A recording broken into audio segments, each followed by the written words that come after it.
We were promised a seamless space epic with 1,000 fully realized planets, a grand cosmic journey where you could step into your cockpit, blast off into orbit, and explore the stars without boundaries. Instead, we got the world's most expensive loading screen simulator. Every single time you open a door, board your ship, or land on a moon, the grand illusion completely breaks.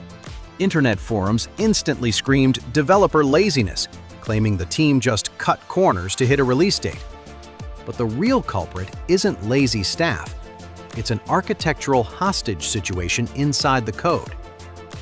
This is the technical autopsy of how a legacy framework crippled next-gen ambition.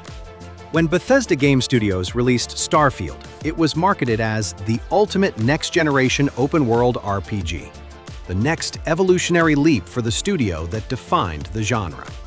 But upon launch, players globally didn't experience a seamless cosmic odyssey.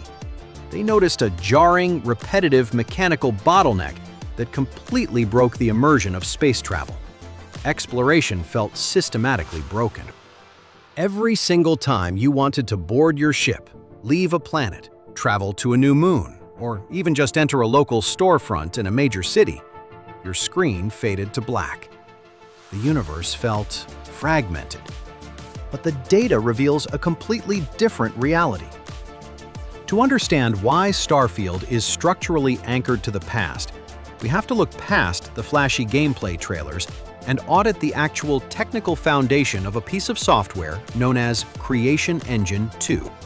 See, every major game studio relies on a game engine, a massive framework of software tools that handles everything from lighting to real-time physics calculations. Most AAA studios today either rent cutting-edge external software like Epic Games' Unreal Engine, or they build highly flexible, modular internal tools designed to evolve. Bethesda didn't do that. They chose to keep updating and patching a proprietary codebase that is technically old enough to have its own midlife crisis.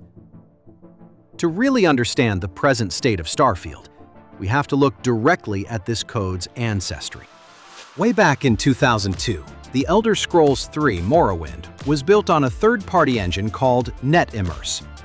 That engine framework was eventually updated, tweaked, and renamed Gamebryo. By the time 2011 rolled around for the launch of Skyrim, Bethesda heavily overhauled this aging Gamebryo codebase and rebranded it as the Creation Engine. Now, game engines aren't inherently good or bad. They are software tools optimized for very specific tasks. And Bethesda's proprietary engine has one obsessive, absolute, unwavering priority that dictates every other design choice: object permanence and global persistence.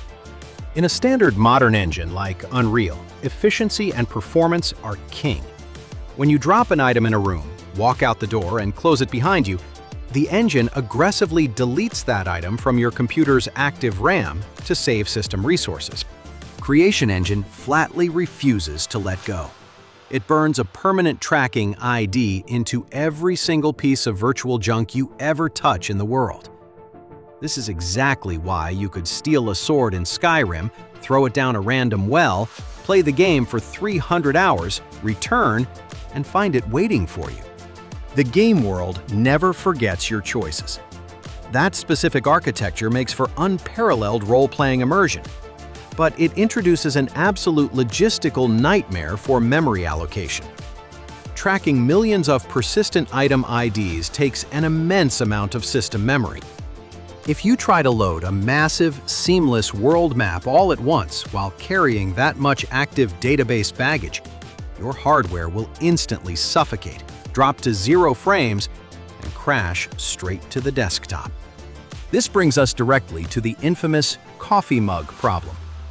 We've all seen the viral videos of players filling their spaceship cockpits with thousands of plastic sandwiches and corporate coffee cups, watching them realistically bounce around in zero gravity. It's a fantastic physics showcase, but behind the scenes, the game engine is sweating blood. To prevent your hardware from melting under the weight of this persistent data, the developers had to use an old architectural trick called cells. The entire virtual universe is chopped up into rigid, invisible data boxes. When you stand in Cell A, the engine loads the clutter inside Cell A and quietly prepares the boundaries of Cell B.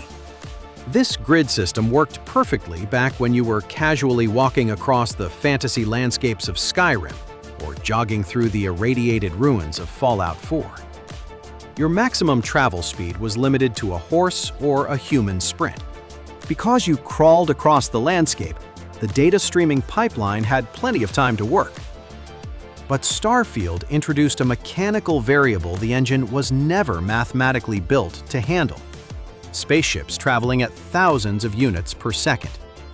If the engine allowed you to fly seamlessly down to a planet's surface at high speed, the asset streaming pipeline would instantly choke to death. Bethesda's engineers hit this technical brick wall incredibly early in development. They were faced with a brutal corporate choice: completely scrap their entire internal software stack and spend 4 to 5 years building a brand new modern engine from scratch, or build a massive digital prison wall around every single cell.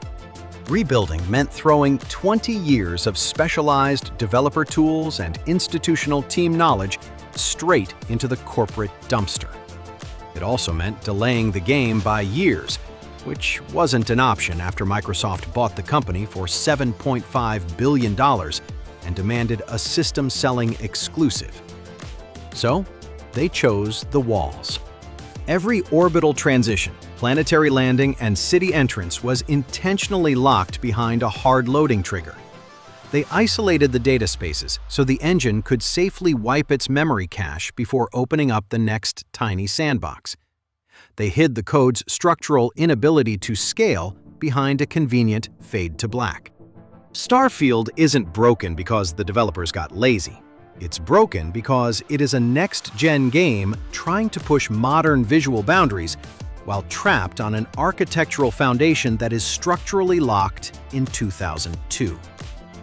You can apply as many layers of modern paint as you want, but you cannot easily alter the original blueprints. When the unyielding laws of data management met open space, the engine simply demanded a loading screen. Look, building games is hard, but building games on historical technical debt is a nightmare.